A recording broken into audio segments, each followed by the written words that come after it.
Los Angeles Lakers may death lineup at Jimmy Butler nag-viral ang tatlong salita bago ang unang round laban sa Rockets.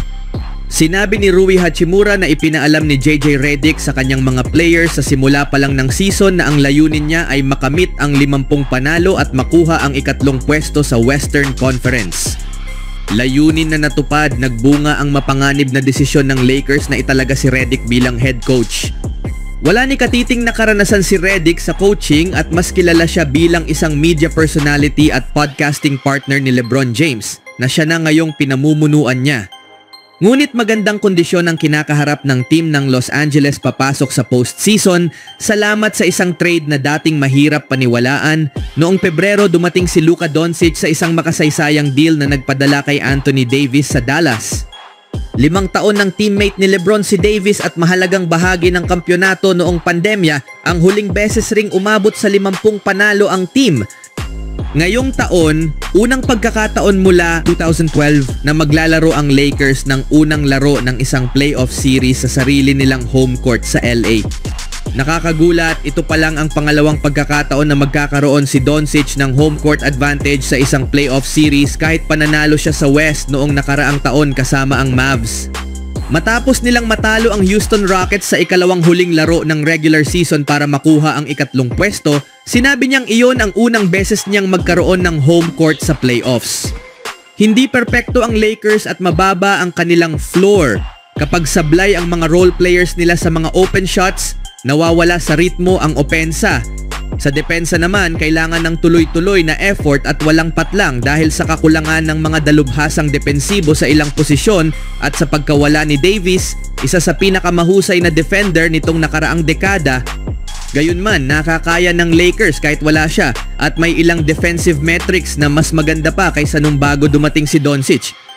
Ayon sa isang scout na nakausap ng ESPN, maaaring depensa ng Lakers ang maging dahilan ng pagkatalo nila sa playoffs. Kailangang bantayan ni Luka ang isang tao at pwede siyang mapagod. Kapag nasa weak side si LeBron, nag-i-switch siya para hindi gaanong gumalaw. Nakita ko na yun ilang ulit sa iisang possession. Sa playoffs, tiyak na magiging target sina LeBron at Luka, isasama sila sa pick and roll. Ang problema kay LeBron, hindi siya pumipito ng foul, pero pwede siyang mapasahan kung maganda ang matchup. Sa tamang personnel, pwede siyang ma-expose sa depensa. Mahusay siya, walang duda, pero may pangamba pa rin. Gayunman, naniniwala rin ang mga eksperto na kayang gawing kalakasan ng Lakers ang kanilang mga kahinaan, lalo na ang kakulangan sa elite big men. Ayon kay Ryan Anderson ng LAFB Network, ang Lakers ni Redick ay mas nakatuon ngayon sa perimeter-based na opensa na bagay sa kanilang roster. Ani ni Anderson, abala si Redick sa paghahanap ng tamang balanse sa bola sa pagitan ni Doncic, LeBron at Austin Reeves habang sinusolusyonan ang kakulangan ng tradisyonal na interior size. Dagdag pa ni Anderson, kakaiba rin ng Lakers dahil kahit wala silang tradisyonal na sentro, malalaki ang halos lahat ng kanilang posisyon. Si Austin Reeves na kadalasang pinakamaliit na player nila sa court. Kahit ang mas maiikling guard gaya ni Gabe Vincent at Jordan Goodwin may bigat at lakas sa kanilang laro. Ang ganitong klase ng sukat sa guard at wing positions ay isa sa mga paraan ni Coach Redick para punan ang kakulangan sa rim protection. Ginagamit niya ang haba at lakas sa perimeter para guluhin ang opensa ng kalaban. Malaking tulong sa perimeter-focused system ng Lakers ang mahusay na ugnayan ni Doncic, LeBron at Reeves. Sa halip na mabawasan ang papel ni Reeves dahil sa presensya ng dalawang dominanteng stars, lalo pa siyang umangat ang laro simula nang dumating si Doncic. Marahil ito na ang pinakamahusay na yugto ng kanyang career. Naging mahalaga siya bilang outside shooter habang si Dorian Finney-Smith naman ay nagbibigay ng depensa at versatility bilang isa sa kakaunting role players na kayang mag-guard sa kahit anong posisyon sa court. Epektibo ang plano ni Redick. Simula nang matapos ang trade deadline, 14 na beses silang lumaban sa mga top 10 teams basis sa point differential at 12 beses silang nanalo. Sa mga laban na iyon, ang performance nila ay maaring ituring na pang top 5 offense at top 3 defense sa buong liga. Napapabagsak nila ang mga team na may malalaking lineup gaya ng Mavericks at Rockets. Paliwanag ni Rockets coach Ime Udoka, iba ang spacing kapag wala si Hayes. Labanan ito ng estilo, malalaking lineup namin kontra sa mas maliliit nila. Iyon ang susi. Sinisimulan ng Lakers ang laro kasama si Hayes bilang traditional big man, pero bago matapos ang first quarter, papalitan na siya ni Finney-Smith. Ang maliit na lineup ni na Doncic, Reeves, LeBron, Finney-Smith at Hachimura ang version ng Lakers ng death lineup na hango sa Golden State Warriors. Ginagamit ng Lakers ang kanilang death lineup sa mga crucial na bahagi ng laro gaya ng taktika ni Steve Kerr. Binubuo ito ng mga versatile at agresibong players na kayang umatake at dumepensa. Dahil lahat ay banta sa perimeter, lumalaki ang espasyo sa court na nagbibigay ng malaking advantage sa opensa, lalo na kina Doncic, LeBron at Reeves. Dahil dito, mas lalong delikado ang Lakers sa playoffs. At mahalaga ang seeding. Halos lahat ng kampiyon sa NBA ay nagtapos sa top 3 ng kanilang conference.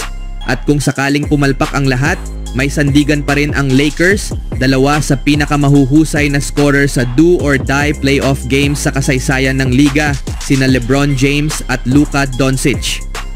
Sa huling balita, hindi nakatakdang maging dakila si Jimmy Butler.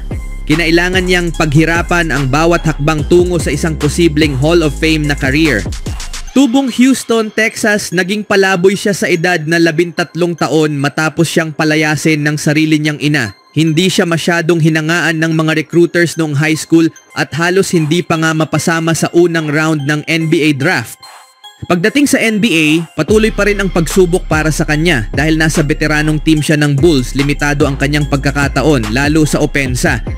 Sa simula, kilala siya bilang defensive specialist, isang tagumpay na rin para sa isang late first round pick pero hindi siya tumigil doon.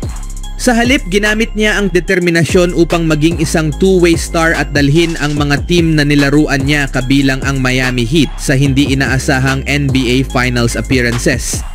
Dito nabuo ang reputasyon ni Playoff Jimmy na laging umaangat ang laro sa pinakamahahalagang sandali ng season. Sa kasalukuyan, ipinagpapatuloy niya ito. Ngayon ay suot na ang uniforme ng Golden State Warriors.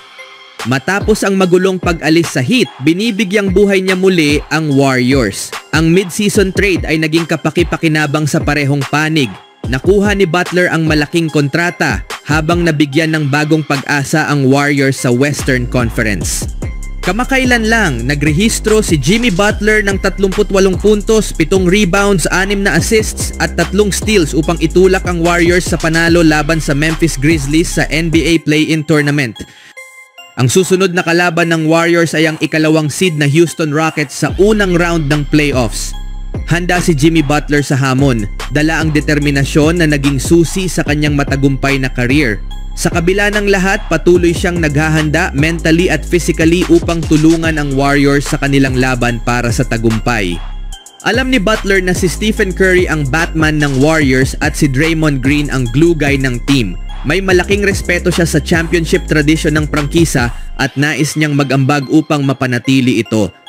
Ang kanyang karanasan, depensa at playmaking ay magiging mahalaga laban sa mga young star ng Rockets. Bukod sa pagiging scorer, ang kanyang intensity ay ang key sa tagumpay ng Warriors, lalo na sa mga playoffs.